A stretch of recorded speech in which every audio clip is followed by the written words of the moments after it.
Welcome to another WWW. That's Winning with Willie, for those who don't know that. And I appreciate you tuning in today to be part of this broadcast. What we do not see, but most of us never suspect of existing, is a silent, irresistible power which comes to the rescue of those who fight on in the face of discouragement. And you're going to have it, and that's by Napoleon Hill. And ladies and gentlemen, I have a special guest today that is fought on in the face of discouragement. But not only did he fight on in the face of discouragement, but we all have that silent, irresistible power within all of us to fight on in the face of opposition. And Win with Willie talk show is all about encouraging us to fight on, lead on, serve on, grow on, and reach our fullest potential, becoming the best version of ourselves. See, the best gift you can give yourself, your community, and your family is the best version of yourself. And how do you do that? Well, you must first learn to lead yourself, because you cannot give what you do not have. And today, I have a person that gives and gives and gives. So I have the distinct privilege of sharing the stage with the greatest entrepreneur on the face of the planet, the great Cedric LaFleur, founder and chief executive of LaFleur Leadership Institute out of Houston, Texas. He's just based in Houston, Texas, but he's all over the planet. Just want to make that clear right now. Cedric, are you ready to have some fun and share your thoughts, your experience about leadership, especially entrepreneurial leadership? Absolutely, Jeff. I am excited to be here with you. Thank you very much for inviting me. But before we get started, you have that towel that's right behind you. That the terrible towel. So I'm excited to be here with a brother in the Pittsburgh Steelers brother. So, man, I love it. I have love Cedric. I grew up in Dallas, Texas, right around Dallas. I grew up in East Texas, and I was not a very popular young man in my high school because I was cheering for Roger Staubach and Franco Harris and Lynn Swan and that bunch of group that was beating up on the Cowboys in his 70s. So, Terry Bradshaw, you mean? And Terry Bradshaw. I said Roger Staubach, then I meant to say Terry Bradshaw, who's, by the way, is from Shreveport, Louisiana. I know you know something about Louisiana. So, but I grew up next door to Shreveport as well. But let's talk about you. Forget about the Pittsburgh Steelers today. Let's talk about the number one motivational and empowering senior executive for more than 30 years of success across healthcare, leadership, and sports. My goodness, man. Sports too? That's amazing. But this is special. I thought to save this for last, but obviously some people like to put it first because that's first in their life. He's been married to Tammy for 35 years, and they have two children. Trakisa, 34 years old, and Patrick, 20. And Patrick just recently celebrated a birthday, didn't he? Absolutely. Absolutely. Well, good deal. So I know he has a Ferrari for his gift because his dad probably got him a Ferrari. I'm sure somebody bought it for him. I did. Oh, my goodness. Patrick, he's holding out on you. Patrick, get that Ferrari. Dad has the cash. But Cedric is the founder and the chief executive of LaFleur Leadership Institute, where he has created a successful company which delivers workshops, seminars, keynotes, speeches, and coaches for organizations focused on leadership development. Cedric is an executive director with the John Maxwell team. His responsibilities include executive leadership training, coaching, keynote speaking, internationally as well. Recently, he was in Costa Rica helping lead government leadership transformation for the Costa Rican government. Additionally, Cedric is a Dave Ramsey certified master financial coach, where he provides financial literacy training to individuals and organizations across the United States. Cedric is the chairman of an executive leadership circle, which is a private organization where thought leaders discuss and address global topics. Finally, he serves as a founding partner and president of the Lake Charles Educational Collaborative Incorporation, a 501c3 educational-based think tank. Their focus is to help low-performing and failing schools improve academic success. Man, it's blessing my heart already. Cedric recently retired. Oh, my goodness, this man is too young to be retired. As a regional sales manager from Abbott Laboratories after serving 22 years. Prior to his Abbott career, Cedric served 10 years as a clinical lab in the United States Air Force and the civilian sector. So, Cedric, thank you for your service to our country. Thank you. He was a blood bank supervisor, chemistry supervisor in the Air Force, quality assurance, quality control, lab manager in the civilian sector. So, ladies and gentlemen, come on now, give me a round of applause for Cedric LaFleur. Absolutely amazing. What an amazing gentleman. What an amazing gentleman. You have done phenomenal things. And I attest to some of the great things. And I may even share with the audience some of the great things that you are doing. So, Cedric, before we get into the nuts and bolts, and before I get a chance to drop the mic on some of these great nuggets you're going to be dropping today on entrepreneurial leadership and all the great things you're going to talk about, but you know about this thing, you need to know, like, and trust.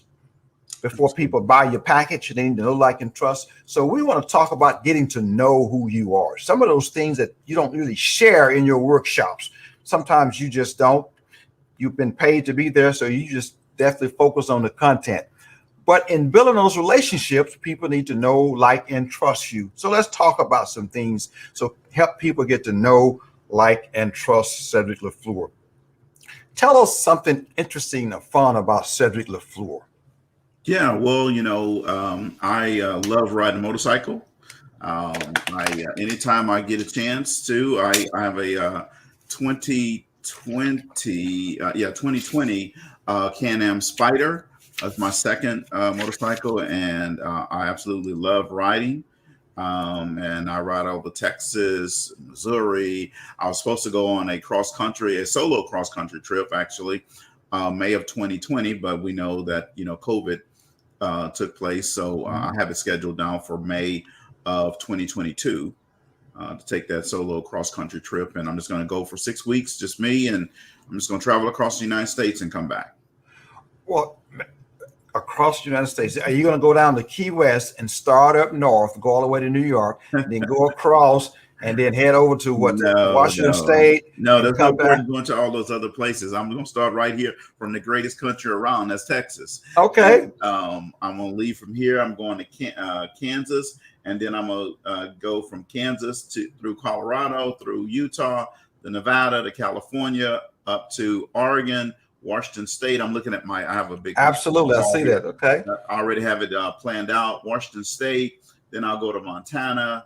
I was going to stay sometime in North Dakota because my son used to live there. His company recently moved him back to Texas. So I'll just pass through North Dakota and go down to South Dakota, then to Minnesota, then to Illinois.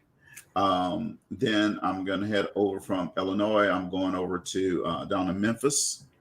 And then I'll make my way back from Memphis through Alabama, Mississippi, Louisiana, and back to Texas. Now, you doing all that, are you camping along the side of the road, or are you spending nights in hotels? I am not the camper guy. I am a titanium Marriott member, so I'll be staying in Marriott's.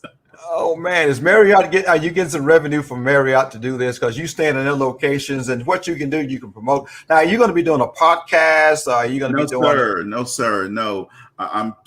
This is going to be purely putting everything up, and I'm just hitting the road. At night I'll get on and probably upload the video of me traveling from here or there or the other. But no, other than that, I'm not doing any. I had a lady that I hired last year when I was planning this. In 2019 when I was planning this, and said, "Hey, you know what I can do? I can schedule leadership events for you across the United States." And I said, "Oh no, time out. Oh no, I'm not doing all of that. This is purely fun. All right, all of that stuff away, and I'm just going to be on the road." Well, you could be like Forrest Gump. When he ran across country, and people just got behind him. Literally, so you can have all these motorcycles just following you, like Forrest Gump. More than welcome to do that. I'll stop at the gas station. If they want to put a little gas in there, they can do that. They can do that as well. Oh, man, well, absolutely. That is phenomenal. Okay, now, you didn't say this, but I believe you're from Louisiana. And now let me ask this question. What's your favorite dessert? My favorite dessert is very easy. I'm very simple. A yellow cake with chocolate icing. Yellow cake with chocolate icing. Yes. Very simple. And so you can probably cook that yourself then, if that's that simple. Well, Yeah, my wife normally does that, but I could. Mhm. My other dessert, which I make, is chocolate chip and pecan cookies, homemade chocolate chip pecan cookies. I make those, and people just die for them when I make them. Oh man, they just kill themselves, don't they? Oh, they're because they're just Oh that man, good. You you know, should. I got skills with these hands. Let's stop talking about food. Okay, let's move on. Let's move on right now. Okay, you're gonna make me hungry now to get off this show, and well, let's just keep on. Let's Yeah, keep on. so when I'm traveling across country, if anyone wants to make a yellow cake and chocolate icing on passing through, they can just make one. I'll pass through, Absolutely. give me a piece, and keep going. Make sure you put those sites on your Facebook page or your LinkedIn page or YouTube page so people can track you and see where you are. And there you are. There's a sign said turn left to get the cake. Yes. Well, good deal. Well, now we got your favorite dessert out of the way. And sounds like, I guess, motorcycle riding would be your favorite fun activity. Is that that lines up with that as Oh, well? absolutely. Yeah. It's so, Jeff, it's amazing when I'm thinking through things or I just want to get away. I have a thinking room in my house, but I also like to just get on my motorcycle and just ride. And it's amazing. Riding just helps you think clearly through things and put things together. Like if I'm coming up with a new program, I'll go get on a ride and I can just think through it and without having to write anything down, just think through what I need to do and all this type of stuff, get back home and put it down on paper and I'm ready to go. So now I know the credit for your creativity. Now I know where you get all those inspiration ideas from. So when you come up with something new, okay, he's been writing today. Yes, yeah, just let the wind blow through your hair. Oh my goodness. Well, and yeah, I can tell you right now, don't stop at mine. It goes right through. Because my creativity. Let me call Cedric. That's it, well, man. Well, oh my goodness. See, writing, cake, that's your fun activity. That's your free time activity. But what's your favorite vacation spot, though, Cedric? What do you like? Oh, that's very easy. Everybody that knows me knows that Maui is my place. Okay. We go there. Before COVID, we were going every 18 months, and we'd go and spend a couple of weeks there. But let me tell you what. So I said at the end of this year, we're going to go in December, and we're going to spend a month in Maui. Normally, that would cost, I mean, it costs, but it's not as healthy. I went to book that, and Jeff, let me tell you, the price tag on it said $58,000. Normally, it doesn't cost that much. I know, absolutely. Right. But right now, everybody's trying to make up for what they lost in 2020. But they won't be making that up on me. They won't make it up on me. Yeah, no. It's amazing. My wife and I have taken a vacation there several years ago. And then I was, and recently, I had an opportunity to interview my brother-in-law. And guess what? He said his favorite vacation spot was Maui. Yeah. Hawaii. Yeah, it's so relaxing, man. I love going either to the Four Seasons there or to the Wailea Marriott Resort. And I mean, the amenities are impeccable. The service is awesome. That Wailea area is just so nice and relaxing. But we'll wait until the prices go back down a little bit because I can't envision spending that. Well, don't worry about it. Just go ahead and do it. You just step out on faith. You got this, man. You got this. I got a lot of faith, but that money is going to something else. I'm not giving it to the Marriott. I don't like them that much. Okay, man. Well, good deal. Now, growing up in Louisiana, and I grew up in East Texas, not too far from where you grew up as well. Very close to where Terry Bradshaw grew up in Shreveport, Louisiana. But let me ask this question: would you rather have lived without air conditioning or live without heat? Without heat. Without AC or without heat? Which one? Yeah. I want air conditioning. I would live without heat. You would live without heat. Yes. So you would freeze to death in the winter, but you definitely be cool off in the summer. You're in Louisiana. South Louisiana. We're in Lake Charles. There's not no freezing. You're not going to get that we have cold. A couple of days a year that it's going to get real cold, but it's hot all the time. Out all the time. Well, you're good to go then. When I ask that question, I tell people I grew up in East Texas, And I got to have my heat. I grew up with wood stoves and fireplaces, didn't have electricity, but the air conditioners opened the door, go outside. That was it. No. When it's 95 degrees out and 100% humidity, no, I need air conditioning. You need air conditioning. You've got to have air conditioning, because I would sit inside the house. And of course, as a kid, we didn't stay inside very much, especially during the summertime. We was always outside. Well, let me ask this last question. Of course, it has something to do with maybe not. Let's see here. I'm going to go and ask it anyway and let you add some value to this question, because this is a serious question. Oh man, it's going to break the back. I don't know. You're going to struggle with this one. Would you rather have gum that never loses its flavor or candy that lasts forever? Wow. Yeah, I told you. Did I tell you you're going to struggle with that? Yeah, I told you. gum that never loses flavor or candy that lasts forever. Well, I'll take the candy that lasts forever.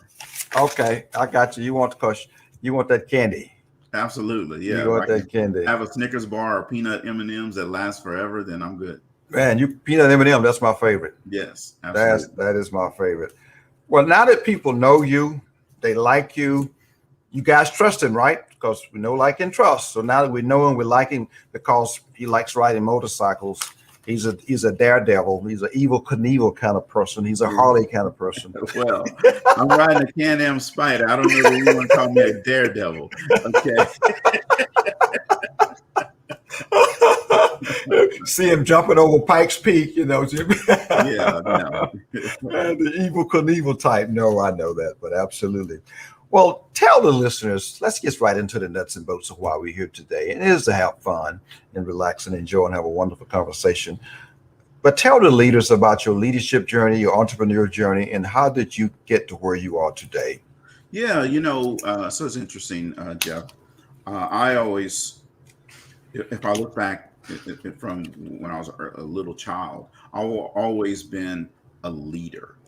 And it wasn't because I called myself a leader, but I can remember on the playground, at school, in the elementary school, friends would always look up to me and ask me questions about what would I do in this situation, what would I do that. I can remember I was the keeper of the pencil box with everybody's pencils in it. Right? It wasn't because I said, "Hey, give me your pencils," because everybody, I had a pencil box and I had all my pencils in it. And everyone would always say, "Hey, let me put my pencils in your pencil box," and I would be the keeper of that. We had a little tree house on our in our schoolyard, and I would always end up being the leader of the guys in the tree house. And so I've always been a leader. When I go through, get into my adulthood as well, I ascended to leadership roles relatively easily. And now you understand this because you were in the Air Force, right? Mm-hmm. And in the Air Force, it's rank that's going to put you there, right? Well, I get to my first base, and about a year into it, one of the master sergeants came to me and said, "Hey, we want you to be the blood bank supervisor." And I was like, I was an E3, right? Not high on the totem pole by any stretch of the imagination, right? There was a whole a bunch of other people who outranked me in the laboratory, but they asked me to be this. And I said, "Well, why me?" And they said, "Well, because they listed out some of the things that they've watched me do." And they said, "I believe," I'll never forget it, Sergeant Lofton said, "I believe that you could help us get our blood bank AABB certified," which is a certification that's very hard to get. They had never been AABB certified, and it's a distinction to get for your blood bank. Mm-hmm. And I said, "Absolutely, I'll take it on." And I took the challenge on, and boom, boom, boom, we applied, and they came in. They do the inspection. They give you all of this stuff. And we got the letter back that we were AABB certified, right? When I look at other opportunities in my career as I continue to progress, I was promoted relatively quickly. In fact, I can only remember my 22 years at Abbott, the first job I had, I interviewed for that one because I wasn't internal to the company yet. So I interviewed for that one. And then one other job I interviewed for, but even that job, they said this was when I was going into global marketing and I was going to be in charge of one of our largest product lines. In the interview, even one of the guys said, well, we're bringing you in and we're interviewing a whole bunch of people, but really for you, it's not really an interview. And so all of my other jobs within Habit, I was never interviewed for. It was always, hey, we want you to go and do this now. Or, hey, we want you to go and do this now. That's just a testament to me, to one, the people who were leading me, helping me get to the next level. And then two, me taking action on the things that they asked me to do. So then, that's really how my career progressed, and throughout my life, how things progress. And then today I'm here because I decided, hey, once I retired, I wanted to, form LaFleur Leadership Institute and do the things that we're doing today. It's amazing that gift that God has put in you and placed in you. It was being recognized by your colleagues and your peers, and man, I just want to say man, and then your gifts will make room for you, open up doors open up. You just definitely prepared those gifts. God gave you those gifts and you start preparing those gifts, and guess what? Doors to start opening up. That's amazing. What an amazing journey. I'm hoping you're hearing this, ladies and gentlemen. That's a moment to make sure that you are doing what people asked you to do. Do it well, do it with a sense of passion and compassion, and your gifts will make room for you. Doors will open up. And those, you ever been to a playground and you saw these children playing? You reminded me when you shared the story of keeping up the pencil box, and you go out on the playground and you can just watch those leaders unfolding at 2 and 3 years of age, because people are drawn to them by their magnetism and by their ability to influence. And you can start picking out those leaders that's being labeled or has a gift of leadership very early in life. And you speak value to that you had a gift of leadership very early in life. And leadership is, as you know, influence, nothing more, nothing less. Absolutely. Yeah, absolutely. I remember I used to ask myself, why do people always come ask me, what would I do with this, or how would I do this, or whatever? But that was just me as a child. I just noticed it, and but I didn't do anything specific to say, let me go and try to be a leader of this group or a leader of that group or anything like this. It just happened. It's the gift.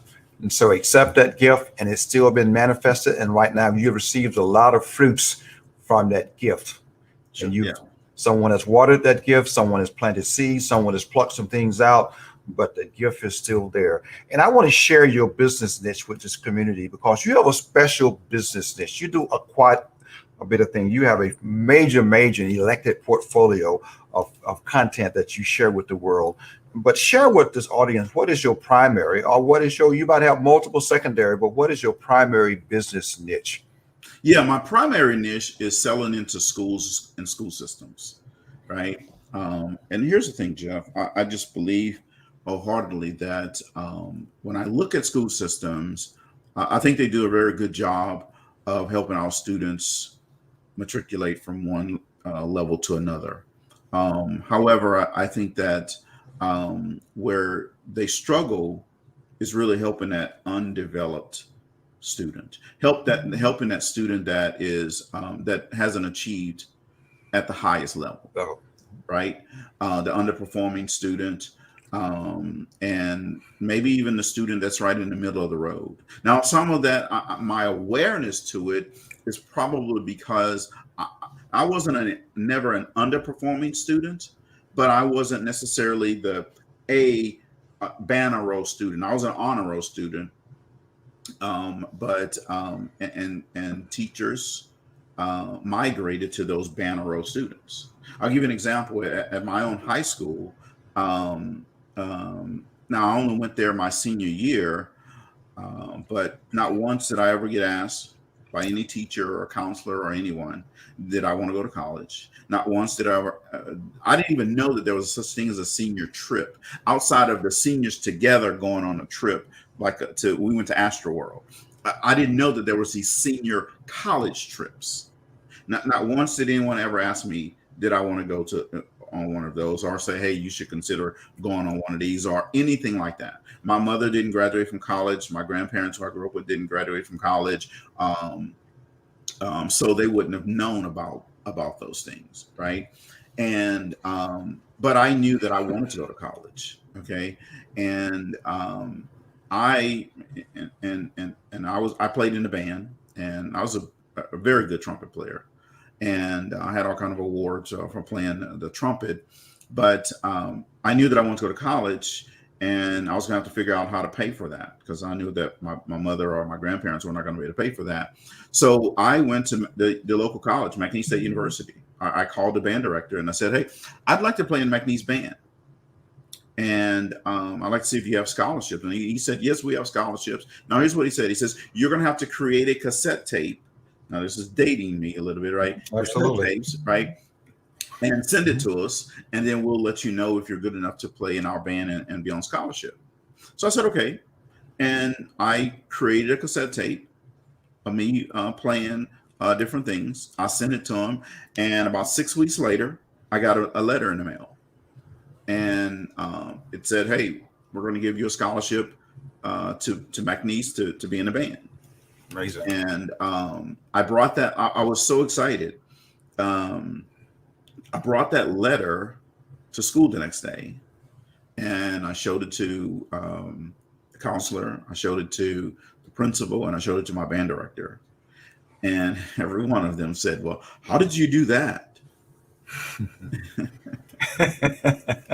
Okay.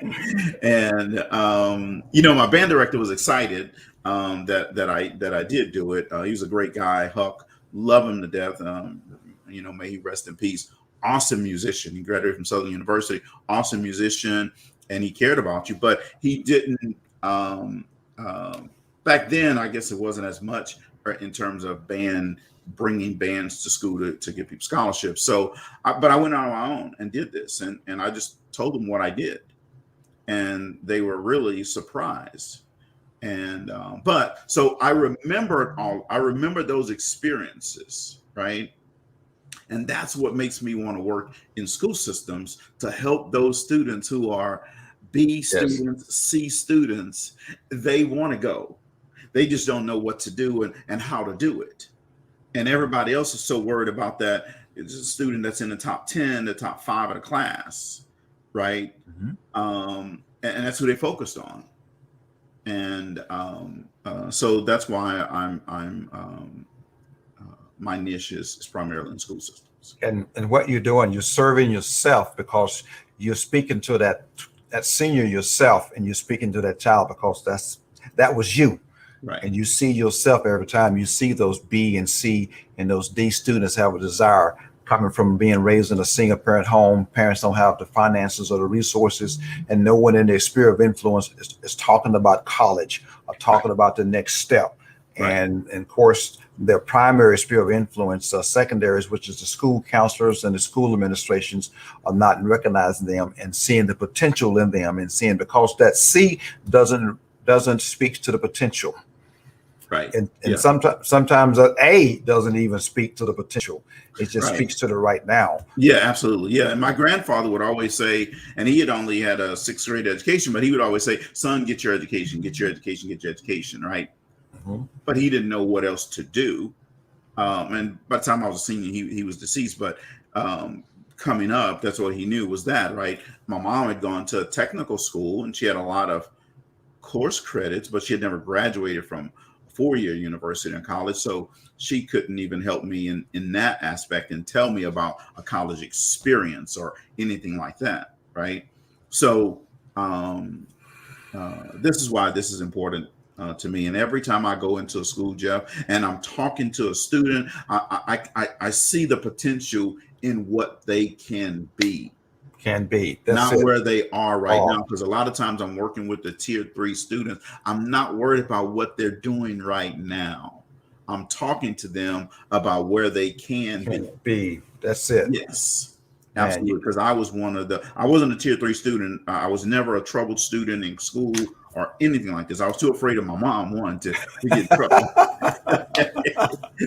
So I was never like that. It's just that in terms of the awards and the accolades and all this type of stuff from an academic standpoint, I never was in that conversation, and that's okay. I was happy being an honor roll student, but when it came to senior year, in fact, up until about 10 years ago, Jeff, I didn't even know about these senior trips. My classmates were talking about them, and I was like, what are you guys talking about? And that's how I found out that we had these senior trips, because before then, I thought that we didn't have that.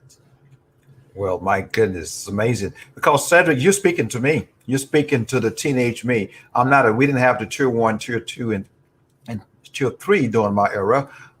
We just had students that wasn't making the grade, and you were set aside. Not necessarily set aside, you just didn't have any communication with administration. You didn't have communication with the counselors.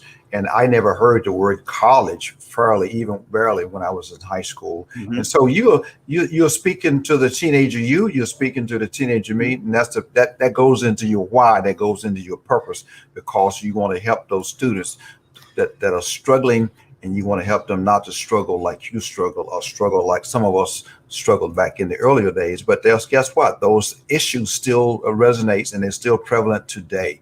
They still are. Absolutely. So my heart out to you, my friend. I know what you're doing. I see what you're doing, and I appreciate what you're doing, because you're helping our future leaders. You're helping the ones that are struggling. And I'm a retired educator, so I understand what you are going through. I saw it every day. I did a workshop this week in a school district, and I had about 35 students, and I could see that I'm looking at the hopes. I'm looking at the future. I'm looking at the possibility. I'm looking at the potential, not the behavior. As I was sharing with some of those educators, don't look at the behavior. You might want to correct the behavior, but don't judge the behavior based on their future opportunities and potential. Right. And so that was transformational in the minds of some educators, because they tend to label the behavior and they assassinate the character of the student. Sure. Yeah. Absolutely. Well, good deal. What made you decide to become an entrepreneur? Yeah. So, during my corporate career, Jeff, I always had a side job, a side business, right? I never had a second job. I always had a side business, right? Something that I was doing to have another stream of revenue. And I think it's just a part of who I am, really.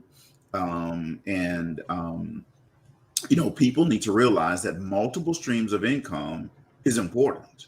Multiple streams of income is really how you set yourself apart from everybody else. See, you can always go work that 9 to 5 or 8 to 4 or 7 to 3, whatever that is, right? You can always go work that, right? And all that's just going to ever be is just you working just that, right? But if you want to be in that upper echelon, you have to have multiple streams of income. And when I say in the upper echelon, I'm talking about from a financial standpoint. You need to have multiple streams of income. Go look at any billionaire. They always had multiple streams of income coming in. Go look at multimillionaires. They've all had multiple streams of income, whether that is from a business that they own. They may have had a side job. They may have had a side hustle. They may have had real estate or investments that were bringing in other streams of revenue for them, right? So for me, I've always had something else going on to really help me just further my mission in life. Amen. That is it. Ladies and gentlemen, if you didn't catch that nugget, multiple streams of income, those are the separation, those are the embarkation points to separate you from the crowd, by having those multiple streams of income, part-time jobs, and doing things. I knew guys on active duty always had part-time jobs. Even when I left the military and became a high school teacher, guess what I was doing? I had multiple streams of income, different opportunities out there as well. So you speaking to the choir, my friend, keep it going. And hopefully that one day after we share some of your information, that people will reach out to you to seek your advice, because this is all about you as well. Well, in that case, though, Cedric, everything hasn't been perfect. No. Well, maybe so in your world. Maybe No. so in your world. Everything has been perfect because you look like this perfect guy. So, what are some of your challenges during your entrepreneurial journey then, if everything has not been perfect? Yeah, well, the biggest challenge is just getting out of my own way, right? And I'm reading this book by Terry Looper. It's called Sacred Pace. Sacred Pace. Sacred Pace. That's PACE. Yeah. And this book, it talks about slowing down to go at God's pace for your life versus your own pace. My pace is always, hey, I have an idea, boom, I'm moving on it right now. Well, that may not be God's pace for you, right? This is when obstacles are going to start coming in your way, and things are going to stop you from being successful with it. So sometimes you have to slow down and follow God's plan for you. So when a new idea comes, now you got to sit down, you got to pray about it and think into it. You see, on those motorcycle rides, God's going to reveal to me if this is the right thing for me, right? And if it is, He's going to let all kind of ideas and things flow into my consciousness so that I can write it down when I get back home. If it's not the right thing for me, He's going to give me all kind of other things to think about and consider and all this type of stuff, right? And I'm telling you, some people don't believe, but I write a lot down. See, these are all notepads, right? These are all notepads right here with stuff, right? And I keep these notepads right here, and I write notes for everything. For everything. Right. Look at that, folks. Look at that, folks. And with Sacred Pace, it's about taking your time and making sure that you're going at God's pace for your life, because He's already ordained what's going to happen and what's not going to happen in my life, right? And if I try to rush it, then I find that things don't work out the way that maybe I wanted it to work out, right? So in this book, Sacred Pace, has really helped me to better understand that and get a lot of clear guidance around what am I doing and why am I doing and how I'm going to do it. Now, who was that author again? Do you have the author's name? Terry Looper. Okay, Frank. Ladies, get that. Please get that. I'm going to add it to my portfolio. I'm going to add it to my library as well, because that's what I do. Thank you for adding value to me today. I'm certainly going to add that Sacred Pace to my. And here's if you want to take it to the next level. See, because I'm all about. I don't want to be like the average people, right? 70% of Americans live paycheck to pay. I don't want to be like the 70%. I want to be in the 1%. So here's what you do: is we're doing a family book study on this book. So every Sunday night at 7 p.m.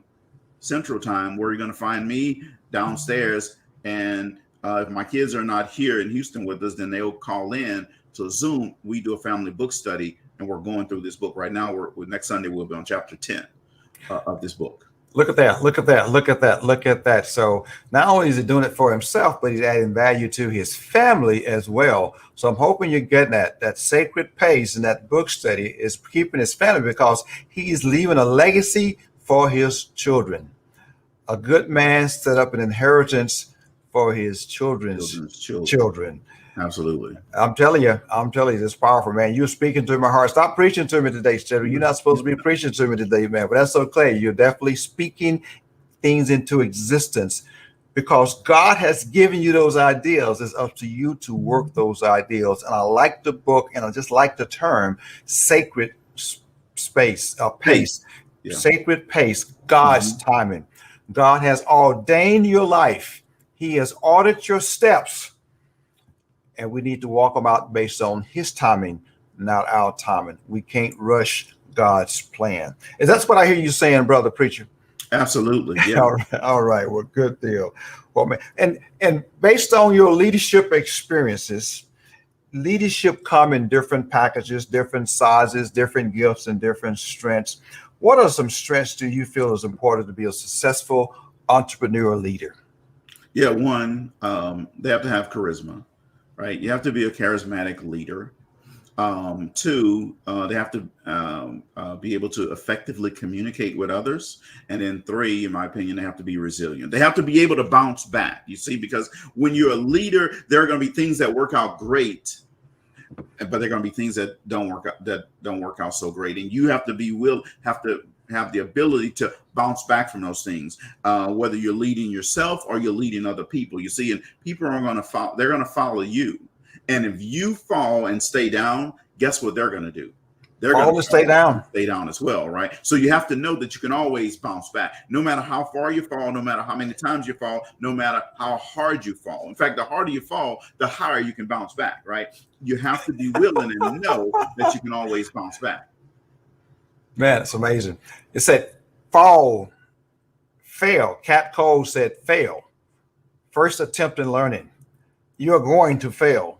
Matter of fact, you probably have more failures than you will have successes because of that. And then that one success could lead to your crown. That Absolutely. One success. Why? Because you bounce back up. That's Absolutely. Why you bounce back up. Cedric, man, this has been absolutely amazing. And so let's have one more good question here. You got this entrepreneur getting ready to get started. And, you know, sometimes we have that mindset. And you just mentioned about characteristic and bounce back. And I think you just highlighted that. But most small businesses, 3 to 5 years, they're gone. And they're disappearing. And that entrepreneur is struggling.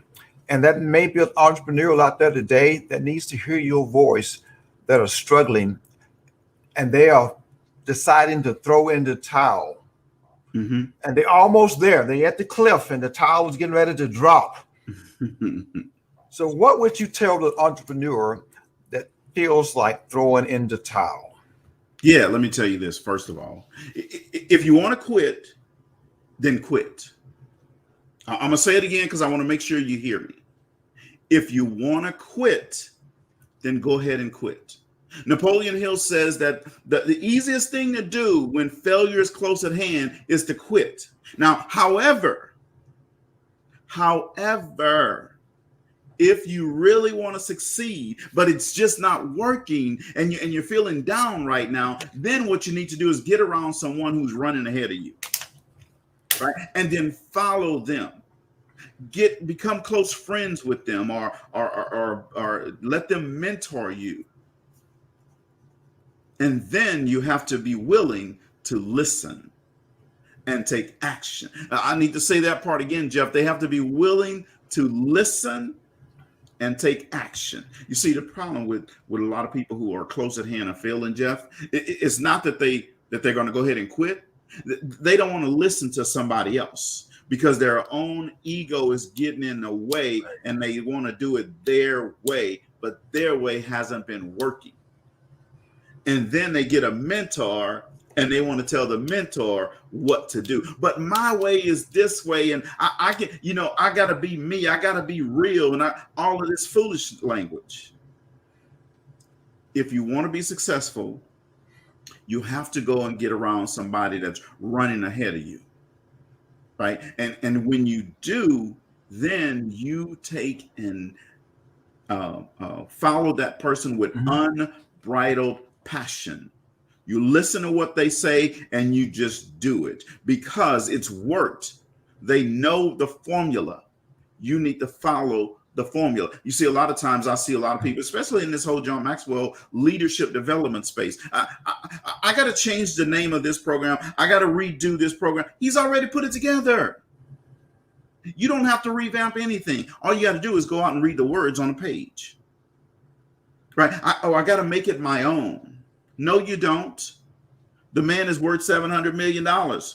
It obviously works. And you are worth what? Okay, you're about to quit. Get away from that. Just go and do it. This is the only, Jeff, I'm telling you right now, I don't have any special talents or skills. I'm not good at a whole lot of stuff. But here's what I do know. When someone gives me something, and John didn't give anybody of this stuff, by the way. You pay for the rights to use it, right? Absolutely. I take it and I go and use it. It's already put together. I don't have to do anything to it. I put my name on it. That's about it. Right? This is where most entrepreneurs go wrong. They always get caught up with this. I got to make it my own thing. And making it their own thing is going to be sitting at home while I'm out here making money with the businesses. There Right? you are. There you are. Yeah. Ladies and gentlemen, I'm here to tell you, use what you got. And you talked about the law of the environment. Mm-hmm. The law of the influence, law of the environment. Get around people that's doing it better than you are. If you're the smartest person in the room, you're in the wrong room. Yes. Get in the room where people are smarter than you, people you look up to that's doing it better than you. And what you said is drop your ego, drop your pride, get out of your own way. Like you said earlier at the broadcast, that your biggest challenge is getting out of your own way. Yes. And I'm asking, Cedric is reminding us right now at the end of this broadcast to get out of your way. If you want to be successful, are you ready to throw in the towel? Don't. Get around people that has plenty of towels.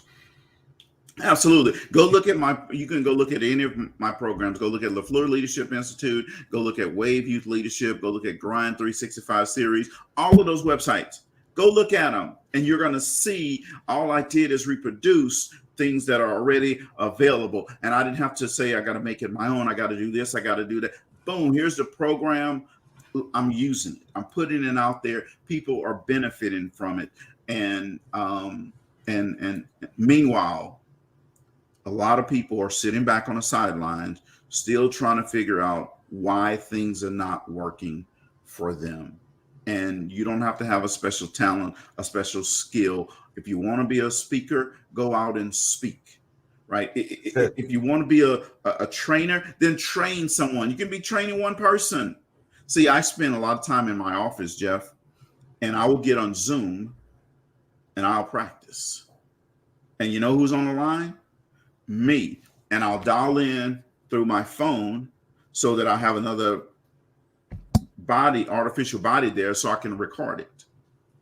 And then I'll look at it.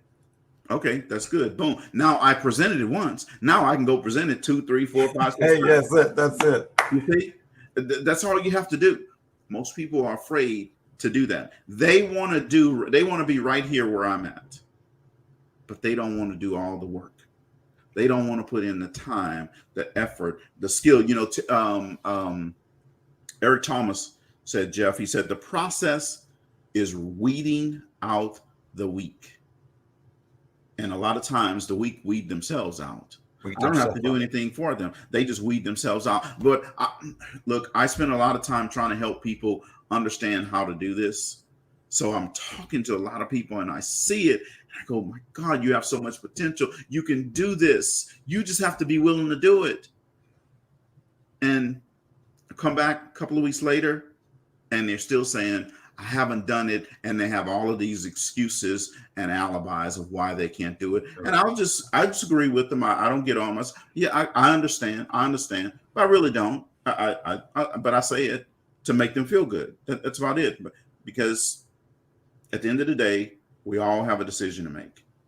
And it's either you want to be successful. And I'm not talking about average success. I'm talking about you want to be ultra successful. You're going to go out and do it. You're going to put in the work. You're going to put in the hustle, the time. And, Eric Thomas always talks about this gazelle versus a lion. And he says the lion is not running not running from anything. He's running to eat. And he's running because he knows that he has to hunt for the next thing, the next meal to bring it to his family. He's going to be successful. He's not like the gazelle, that the gazelle has to be motivated and coached and mentored and inspired and all of this type stuff. And as soon as all that stops, it stops. It stops. And folks, I'm telling you, all you have to do is be out there running every day, grinding. Grind 365 series. If you want to be coached at the highest level, then go to Grind 365 series and sign up and we'll get you in. We have some principles that's in the program, and we're doing this for executives. So if you want to come in and get to that next level, then that program is for you. But I'm telling you, don't come if you're not ready to commit, because you're not going to like it, because I'm going to be pushing you. I'm going to give you stuff to do every week, maybe every day, and I'm going to be challenging you. And I'm going to look. My job is to try to help you grow your business. That's what you pay me for, and that's really what I want to do, is help you grow your business. Not anything else. We can have. I told my nephew a couple of weeks ago, we sat down and I gave him a book to read 2 years ago, and he's never read it yet. And he wanted to have lunch with me, and I had lunch with him when I was in town, and he was talking, and I said, look, I'm not the guy that you're going to sit around and we just going to shoot the breeze all day long. I said, it's either you want to take action or you just want to talk. I said, go ask all your other cousins, and they're going to tell you, Uncle Cedric is not that guy. Uncle Cedric is the guy for say, let's do this, and then we go and do it.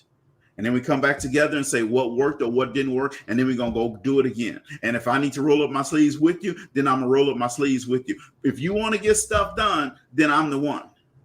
But if you just want to talk about what we're going to do 3 years from now, and then come 3 years from now and talk about it again, I'm not the one. Amen. In other words, he's a someday person. Yeah. The someday person. Absolutely. Absolutely. Cedric, you remind me when I'm with my nieces and nephews, I'm not the one. I'm not the one. I am. You want to joke and play, but no, what action have you taken? Right. What have you done? What have you done? And what I give my graduating nieces and nephews, and now grand nieces and nephews, I give them a suitcase and a book.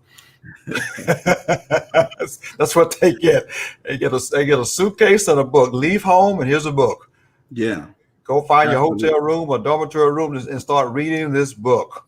Absolutely. Take some action, folks. And here's what I just want to tell your audience, Jeff. Look, and Jeff is one of those action-oriented guys. Jeff will, I call Jeff sometimes, and he's like, I'm about to be on the phone with this superintendent, or I've already met with this superintendent. Jeff is an action-oriented guy. That's why we get along so well. We just understand each other and what we want to do. We're intentional about what we're doing. It's not that anyone else can't be intentional, but we are just very intentional about what we're doing, and we're excited about that. And I'm going to tell you what, folks, just like I know Jeff will as well. If we can help you, we want to help you, right? But we want to help you grow your business. We want to help you achieve something. I love when I see people have the light come on, Jeff, or when I see people have successes. See, a lot of people don't like to celebrate other people's success. I love celebrating other people's success, right?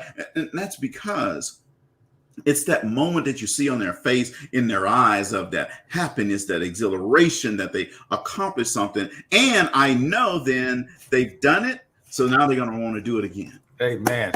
That's it. Because once they get that euphoric feeling, that high, oh, you want that again. And that's what I live for. I love it. Anytime I get a big win or a little win, I celebrate it. Because I love the feeling that it brings. Ladies and gentlemen, drop the mic. Don't go home. Take some action. Take some action. That's Cedric's email. That's Cedric's website. He has given you a lot of free content information today to grow your business. But you can go to that Grind 365 series. He's challenging you.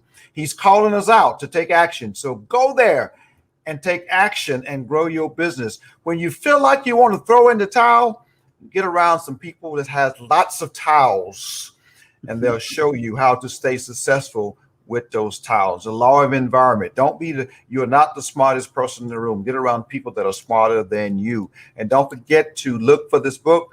I like the lion. The lion is working on his sacred pace. That's him. He's hunting at his sacred pace. God has given him that gift to hunt.